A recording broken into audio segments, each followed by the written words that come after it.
Now, The Hunt Palmer Show. Yes! I feel like I've been waiting for this my entire life. You're listening to The Hunt Palmer Show on 104.5 ESPN Baton Rouge. Jolly good fun. Jolly good. Locking down the middle of the day. America's favorite daytime fun show. Live from the Mercedes-Benz of Baton Rouge studio. This is Hunt Palmer.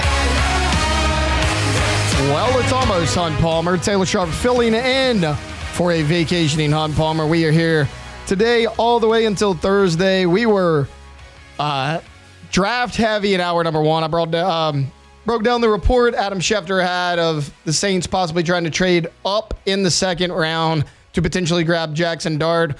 What that means for the Saints, his fit in the Kellen Moore offense. We talked to Dr. Jeremy Burnham of Oshner about some sports injuries. Caleb Jackson not entering the transfer portal, and I gave you a little recap of LSU's series victory over the Alabama Crimson Tide. Want to keep the LSU conversation going right now. I want to go out to the phone lines. Jace LeJeune of Gridiron Football hops on with us right now. Jace, how are you today? Doing good, bud. What's going on, Taylor? Not a whole lot. For those who don't know, Jace normally my broadcast partner over at VSN for Episcopal games, but one of us is bailing on the games Thursday and Friday. So, Jace, I can't be there in person. I will be there with you in spirit, man. As long as you're there some way, somehow, that's what matters, Taylor. Well, I will be thinking of you when I'm at a wedding. There you go. Okay, I'll be like, man, I wonder what Jace is doing. Okay, look, you cover this LSU football team every day, and I mean, obviously, look, they just wrapped up spring. I want to kind of get your overall thoughts, whether it's the scrimmage that they had last weekend, the practices that we just wrapped up, like maybe your overall takeaways, like maybe a positive and a negative. Like, what have you seen from this team during spring? Yeah, Taylor. Really, what I've come away impressed the most, really through spring, is just how impressive really the defense has been through spring football, and that's pretty impressive considering knowing that the potential of this offense. You return Garrett Nussmeier, you return a lot of your receivers, and you add in a couple pieces as well through the transfer portal. And really the defense really got the better a lot of times of the offense, especially when the wide receivers and DBs went against each other one-on-one.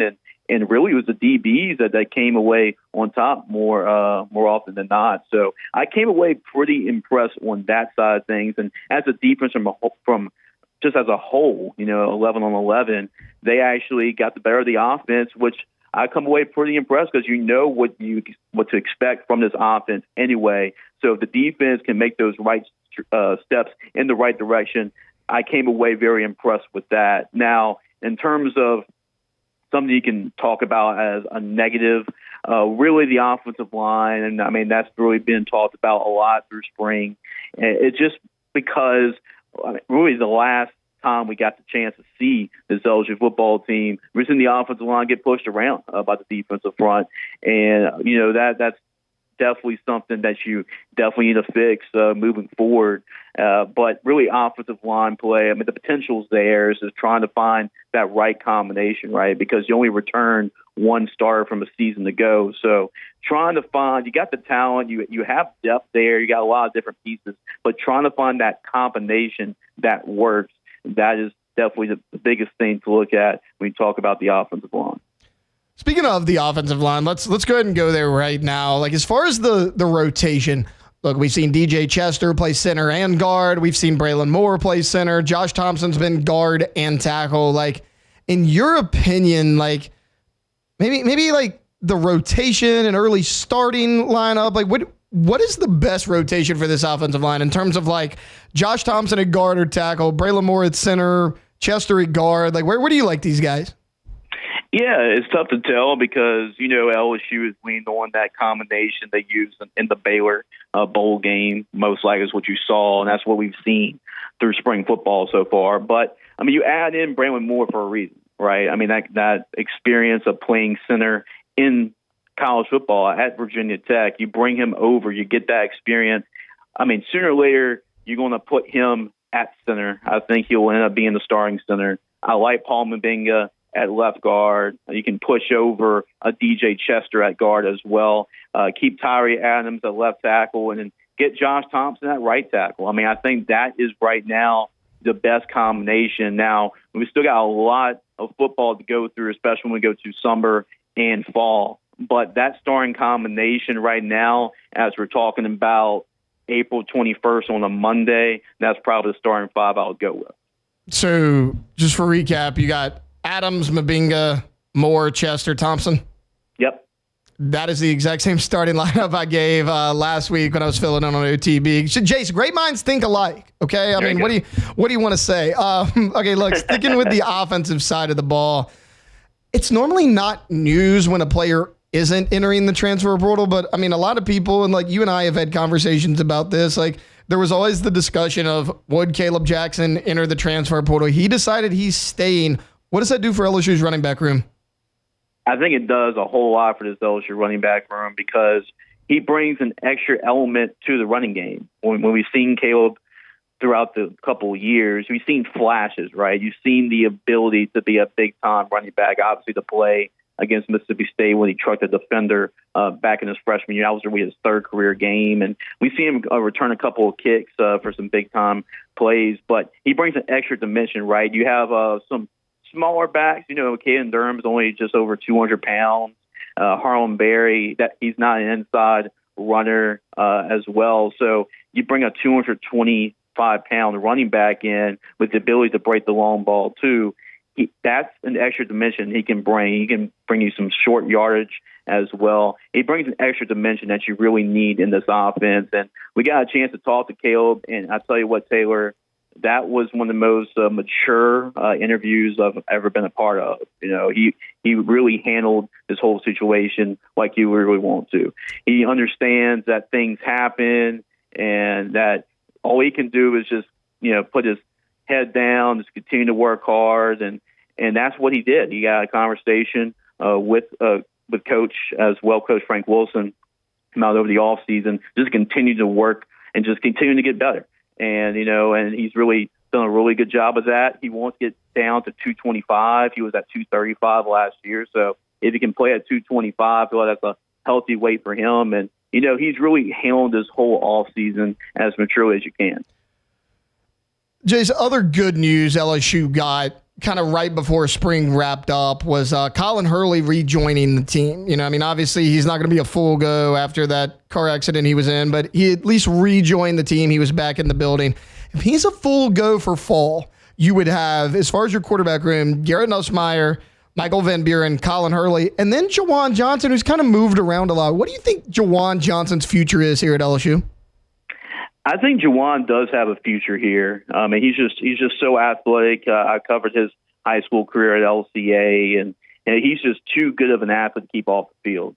And I'm not sure if it's going to be like a gadget guy. I mean, you actually got the chance to see that in the spring game, right? They run some gadget plays with Jawan Johnson. A lot of times at Garrett Nussmeier at quarterback, he lines up at running back, and then Nussmeier lines up to wide receiver, and he lines over at quarterback. So, you know, gadget plays like that, maybe some short yardage plays, zone read plays, you know, like you can use and utilize like a Taysom Hill, you know, a player like that. I think he's just so versatile. We've seen him play in secondary last year. We saw him play at running back and have some success, right? Call a touchdown against Nichols last year. And I do believe that he has a place in this offense, and he can throw if he needs to. I mean, he was set all kinds of records at LCA as a passer and as a runner. So there's a place for him in this offense. I think Joe Sloan's going to be really excited to utilize him in different ways, and I think we'll get some playing time just in a gadget utility type of role, and I think there is a role in this offense for him. Jace, want to switch to the defensive side of things right now. Jace LeJeune of Gridiron Football hopping on with us. Look, you talked about how good the defense had been, and look, LSU did a great job in the portal at corner, at edge rusher. We know that Kyle Williams comes in as the new defensive tackle coach, but if there's a question mark on defense for most people, it might be that safety spot. You bring in Tamarcus Cooley, but outside of that, I mean, you got some talent, but they're kind of unproven. What are your thoughts on that spot heading into fall? Yeah, that's the other position group. I talked about the offensive line earlier. If there's a position group on defense I'm worried about, it is the safety position. Now, you do return Jordan Gilbert. He is back for another year, but he also sat out the whole of spring. You do bring in Tamarcus Cooley. does he play safety? Does he play nickel? I mean, you never know what his role is going to look like, right? Deshaun Spears, this is a guy that, I mean, yourself and I mean, we're both really high on him. And Blake Baker has actually been probably had the hardest time on him throughout the spring, just talking to him. But I expect a big jump from year 1 to year 2 for Deshaun Spears. We've seen Joel Rogers. He's gotten some playing time. And Javian Toviano, he's another guy that's played and bounced around. He's played football. He's played different positions. Does he sell at safety? Is it going to be Jordan Gilbert and Deshaun Spears, or Tamarcus Cooley and Jordan Gilbert, or Toviano? Did they go to the transfer portal? I would think that's still an option out there for LSU to get another safety in the transfer portal, but there's still a lot of question marks with the safety position. Speaking of the safety spot, sticking there, what are kind of your two guys? Like, if LSU started the season today, who do you think would be the two guys back there? I mean, right now, at the season start today against Clemson, this is week 1. That's not necessarily saying it's going to be my starters in week 7, week 8. But just starting week 1, you probably have Tamarcus Cooley and Jordan Gilbert out there just because they have played the most football. I can see Deshaun Spears also playing a whole lot in that first game against Clemson. But if it's up to really that first game right now, that's probably what you're leaning with. Jace, you just mentioned the transfer portal, possibly maybe dipping into there for trying to find some depth at safety. And then, Brian Kelly, after practice last week, was asked, what are you going to do in the transfer portal? And Kelly was pretty blunt, saying, look, I kind of like my roster right now. Like, unless something changes, we're kind of good with what we have. Like, how aggressive do you think LSU would be? I mean, if you go by what Brian Kelly said, it's not very, but I mean, there's obviously some spots you'd like some depth. I mean, what do you think they do in the portal? Yeah, I mean, I think LSU is going to kind of pick and choose their spots. They don't have to be really aggressive in the portal, but the portal I've always liked to compare it as is a good Band-Aid, right? It's something that you shouldn't overload your roster with transfer portal guys, but if there's a need or two there, that's where you go and attack it. And I think there's 3 positions that they will attack it in the portal. I think it's safety. We obviously talked about it and some of the issues there in the back end of the defense, but also the offensive line. Maybe get another veteran guy like a Braylon Moore, like a Josh Thompson, maybe to shore up the offensive line, and then maybe the interior of the defensive line. That was a position group that they tried last year trying to get a guy. They just were not able to get one. But I think they'll also try again to try and find an interior guy on the defensive line right now because you have some guys there. I mean, Jacoby and Guillory, we've seen what Donovan McKinley and Amon Bro did as freshmen, and you add inside Darren Mitchell. But I think they need another guy or two on the interior of the defensive line. So I think those 3 position groups, I think that is what they'll pay the most attention to when it comes to trying to find a guy to the portal. Jace, before we get you out of here, what do you guys got going on at Gridiron Football? Yeah, Taylor, we got a whole lot going on. We actually have a football camp coming up this Saturday. Is going to be at Lamar Dixon Expo Center on April 26th. And any player from 6th or 11th grade that wants to get some film, we film everybody, all their drills, all their reps. We interview all of the players that attend the camp. And we also are doing some evaluations for a Gridiron Football All-American Bowl game for upcoming seniors. So if you want to get looked at by college coaches, we are printing a magazine in May. So if you want to be in our magazine, want to get a chance to be featured in Gridiron Football's print magazine coming up, make sure to go down to Lamar Dixon Expo Center on April 26th. You can sign up online, gridironfootballusa.com, go to Elite Camps and register for a camp. I highly encourage to pre-register for that camp because it's $75 online. And if you want to come up the day of, it's $100 walk-ups, but we encourage you to register online. Go to gridironfootballusa.com for that. Jace LeJeune, Gridiron Football. Jace, thanks for hopping on with me today. Anytime, Taylor. Appreciate it. Thanks a lot, man. Yep. All right, we're going to take a quick time out. When we get back, Ryan Ramczyk has officially announced his retirement. We'll talk about what that means financially for the New Orleans Saints and kind of look back on the career of Ryan Ramczyk and the black and gold. That's coming up on the other side here on Off the Bench. Yep. The Hunt Palmer Show.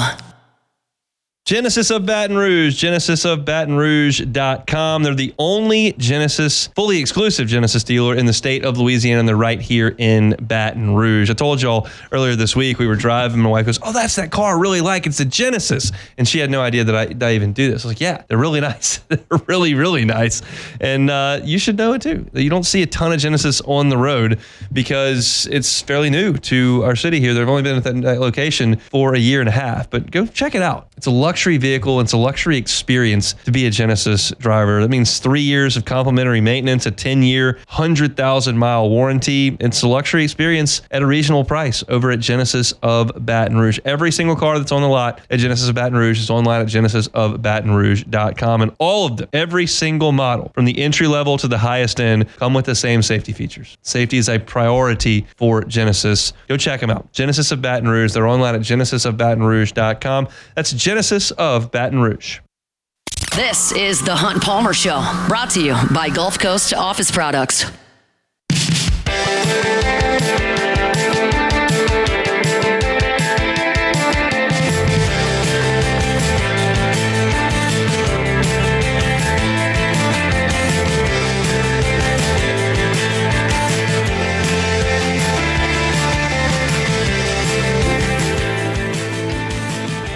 Welcome back in, Monday edition of the Hunt Palmer Show, not off the bench. There was some confusion going into break last time. You didn't have to say it. You don't have to even talk about it if you don't want to. I know, but you got to bring it up.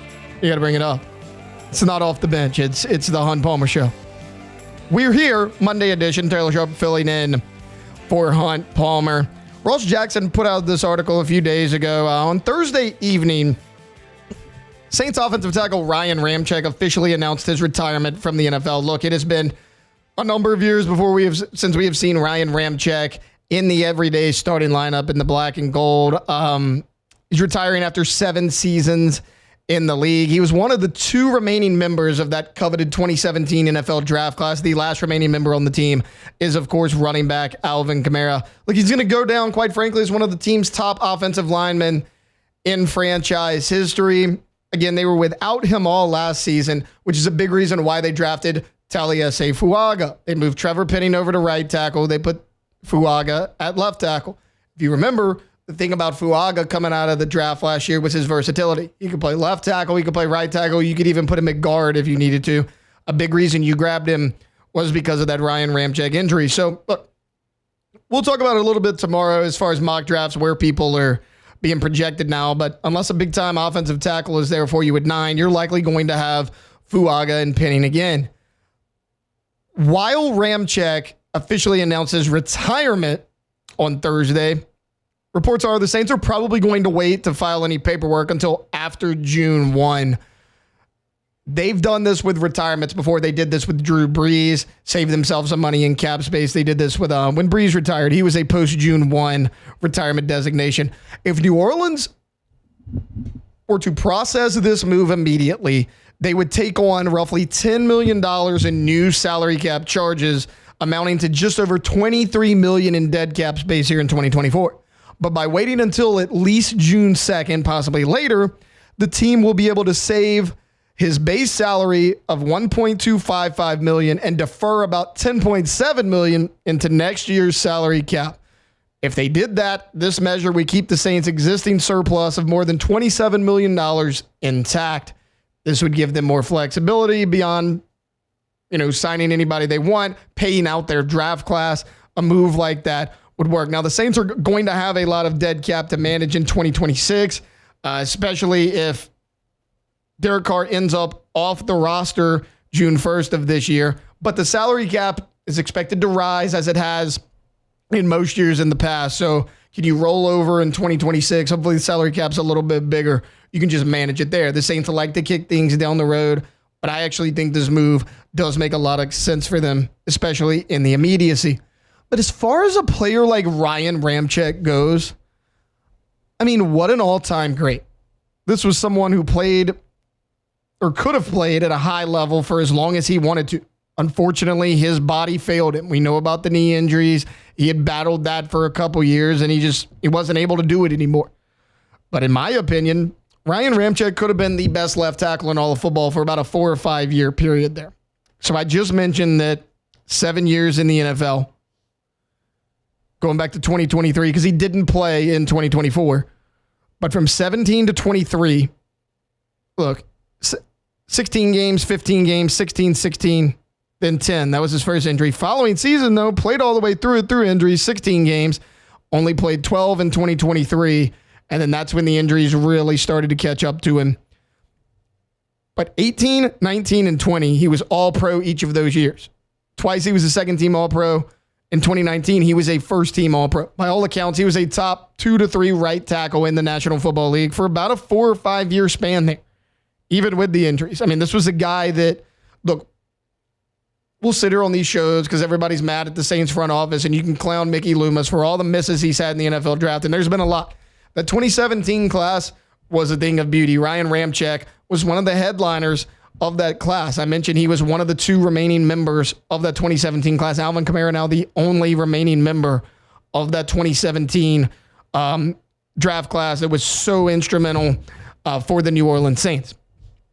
Is Ryan Ramczyk an NFL Hall of Famer? Beck, okay, if I was to ask you, quick, off the cuff, is he an NFL Hall of Famer, yes or no?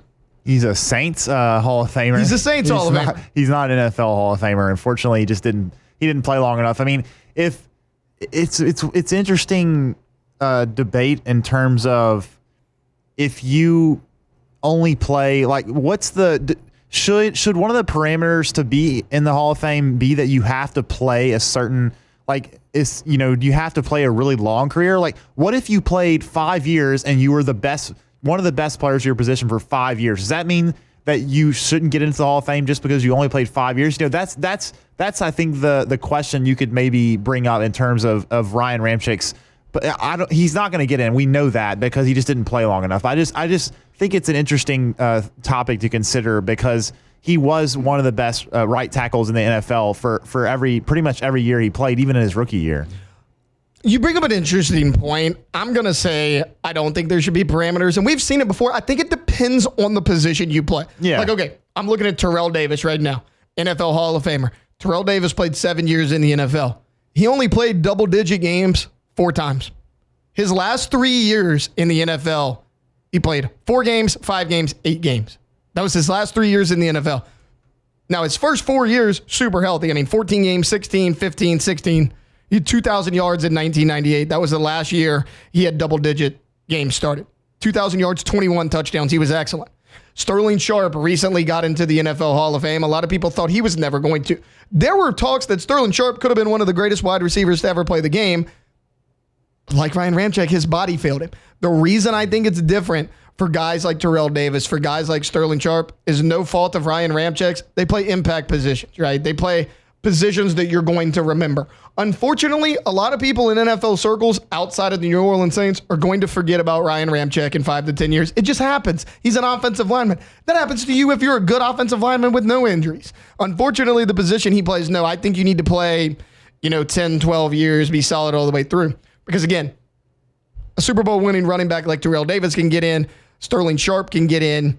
It takes an offensive playmaker to make that happen. Somebody you remember, a touchdown scorer, if you will, not an offensive lineman. That's just unfortunate. And again, that's just my opinion. But I mean, the guys we have seen make it, despite not having a long career, are the offensive playmakers. Now, is he a Saints Ring of Honor? Remember, I think he's a lock for that. I mean, he's arguably a top 5 offensive lineman in franchise history. Willie Roaf is obviously going to be at the top of that list. Jari Evans is up there. But I think Ryan Ramczyk's right there in that conversation. I mean, if you want to rank Willie Roaf and Jari Evans 1 and 2 in franchise history, I'm good with it. But Ryan Ramczyk's up there. I mean, they've had good O-linemen over the years, but like Beck just mentioned, like even his rookie year, he was one of the best right tackles in the NFL. I mean, really for a 5-year span there, you couldn't have found 2 right tackles in the NFL in any given moment that were better than what you had with Ryan Ramczyk. So, look, it's unfortunate. He was a great player in the black and gold. He is calling it quits. This is something that doesn't come to a shock to anyone who follows the New Orleans Saints or has followed the career of Ryan Ramczyk. You kind of saw this coming. Again, if the Saints wait until that post-June 1 to file this paperwork, they could save a lot in cap space this year, kind of backload it to 2026. I fully expect that is what they are going to do. All right, we take a timeout. Some jersey retirements happened in college football. I have some thoughts on it. I'm sure you know who it involves. We're going to take a quick timeout, though. We'll be back on The Hunt Palmer Show. The Hunt Palmer Show. You're listening to The Hunt Palmer Show, brought to you by Gulf Coast Office Products.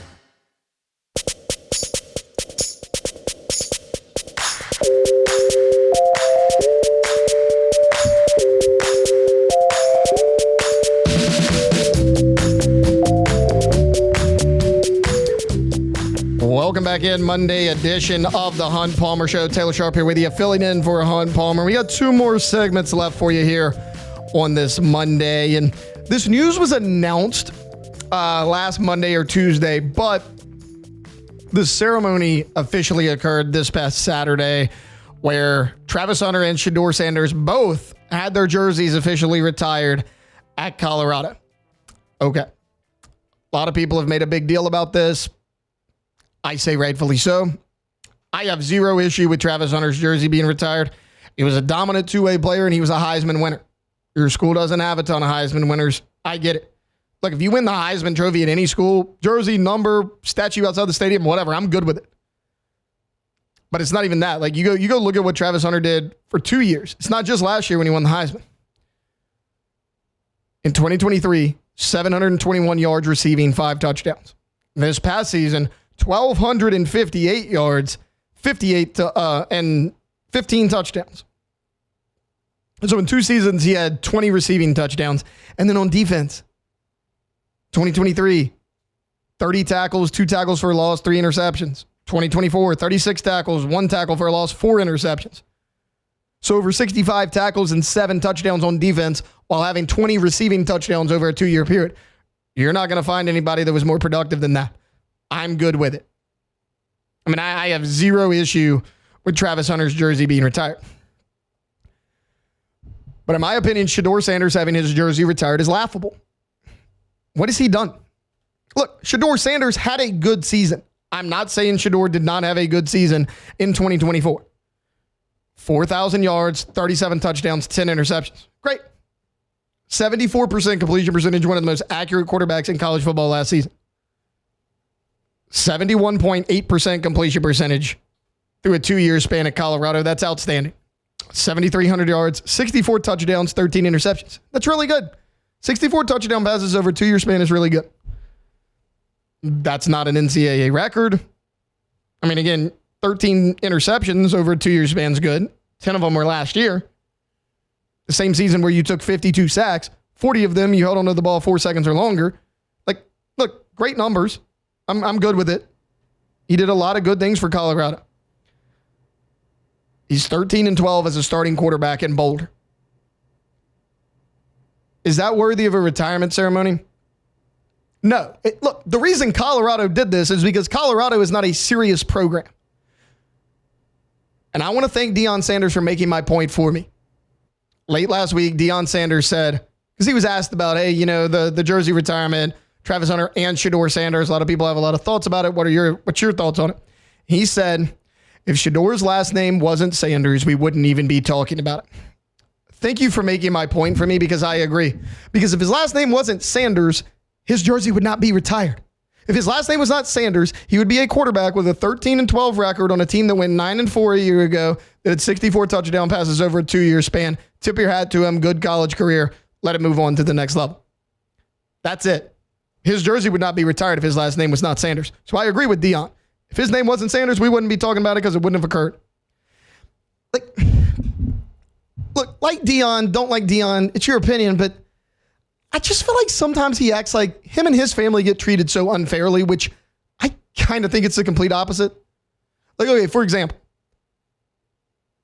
if I coached at the FCS level, or let's give the exact school. If I coached at Jackson State, I was there for 3 years, I had a pretty good record. Am I personally going to get a job in the Power 4?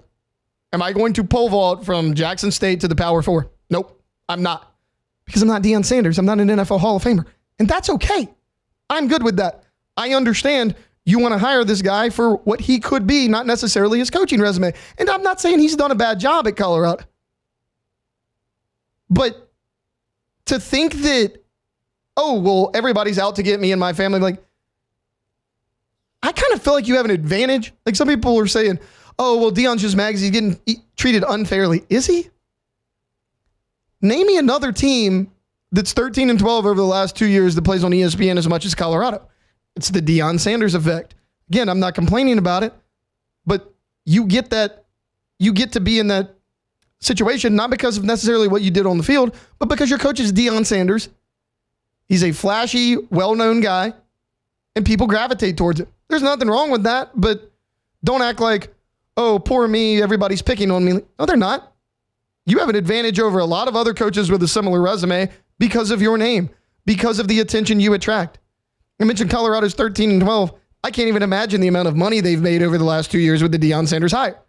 If that was your goal when you hired Deion Sanders was, let's get a lot of publicity in my school. And look, Deion has a winning record in 2 years. He hasn't been awful. But let's not act like he's treated unfairly. He's not. If anything, he has an unfair advantage. But again, that's because of how good of a player he was. Some will say he earned the right to have that benefit of the doubt. Maybe he did. The problem I have is when Deion goes, oh, well, it's because, it's me. It's my last name. Everybody hates me. They hate Shedeur. It's just us. Everybody wants to pick on us. No. If Shedeur wasn't your son, he wouldn't have the publicity that he had. Again, that's a good thing for Shedeur. He's going to, in all likelihood, be a first-round draft pick. Now, I think he was a good college player, but the Sanders name probably helps him, and that's okay. Look, take the victories you can get in life. Take any advantage you can have, especially in a sport as competitive as football. Take the advantage. But to act like you're at some sort of disadvantage because you're Deion Sanders is... I can't get on board with that. Some may ask, why are they doing this so soon? For Travis Hunter, it's fine. Again, if you win the Heisman Trophy, statue, jersey, name, whatever you want, I'm good with it. Any school, not just Colorado, LSU, anywhere. I'm good with it. Maybe he thought, hey, maybe Colorado's the end of the road for Deion. Maybe it's not. Maybe he has goals of going somewhere else. I don't know. I'm not him. Maybe he's thinking, if I don't retire Shedeur Sanders' jersey before I leave Boulder, his jersey will never get retired. Maybe that's not the case. Maybe I'm looking too much into it. But to get upset and just treat it as it's a personal attack, like, again, you can like Deion, you can not like Deion. Like, I don't think anybody can get on board and say that he is being treated unfairly. He's not. He likely has an advantage because of that name, and I'm good with that. Just rename the University of Colorado Deion Sanders University. If that's what you're going to do, just do it. And maybe that's, then anyone will be happy that wants to say that he's being treated unfairly. Look, no secret, I was not a fan of the hire when Colorado hired Deion Sanders. I just didn't think his resume held up to some of the people that were more qualified. He's 13-12. And you can say, okay, that's not a great record. They were winless before he got there. I think Deion's actually done an okay job at Colorado. I get a little tired of everyone's picking on me when they're actually not. It's actually the opposite. Like, you do so many media appearances. You've brought in so many eyeballs to your program and good on you. But like, you're not at a disadvantage because your coach is Deion Sanders. If anything, that helps you. Again, I'm good with that, but I don't know. The whole, oh, well, if his name wasn't Sanders, we wouldn't be having the conversation. Yeah, his jersey wouldn't be retired. I agree. All right, look, want to take a time out. When we get back, we're going to close this thing out. We got a lot of take it or leave it's to get to, including one I want Beck and then possibly Cassie's thoughts on as well. WrestleMania wrapped up over the weekend. We may get into that a little bit as well. That's coming up here on The Hunt Palmer Show. The Hunt Palmer Show. One Bath and Closets, onebathandclosets.com. David Duvall and his team, 30 years redesigning and remodeling bathrooms and closets. There are a lot of people who are not over the moon with their current home. Well, you can improve where you live. One Bath and Closets is happy to help you do that. Brand new customized closet, brand new bathroom, soup to nuts. They do the entire thing for you. You don't have to call 3 different contractors to get this entire thing done. No, you make one call to One Bath and Closets. They handle the entirety of it. Maybe you're not looking for something that extensive. Maybe you're looking for something like a tub to shower conversion. They can do that as well. You don't reuse that tub. They can take it out, put a glass walk-in shower in, changes the look of your bathroom, changes the functionality of your bathroom, adds value to your home. So if down the road you're looking to move on, that's an asset that you've got right there under your roof. We're worried about paying for it. Financing options are very much available for the folks over at One Bath and Closets. It starts with a free consultation, a questionnaire, and then a plan. They get it done and they do it right the first time and leave the competition behind. It's One Bath and Closets. You can check them out online at onebathandclosets.com. This is the Hunt Palmer Show, brought to you by Gulf Coast Office Products.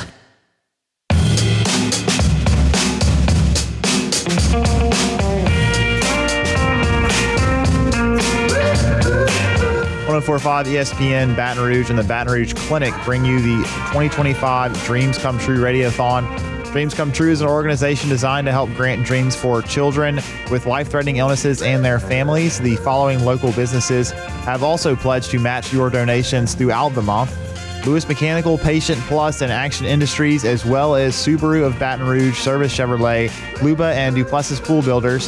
Visit 1045ESPN.com to help us reach our goal, and together we can make dreams come true. And Shep Boys has generously donated items autographed by former LSU star Justin Jefferson for our Dreams Come True Radiothon. Donate between now and April 30th and enter for a chance to receive one of 2 pieces of priceless memorabilia.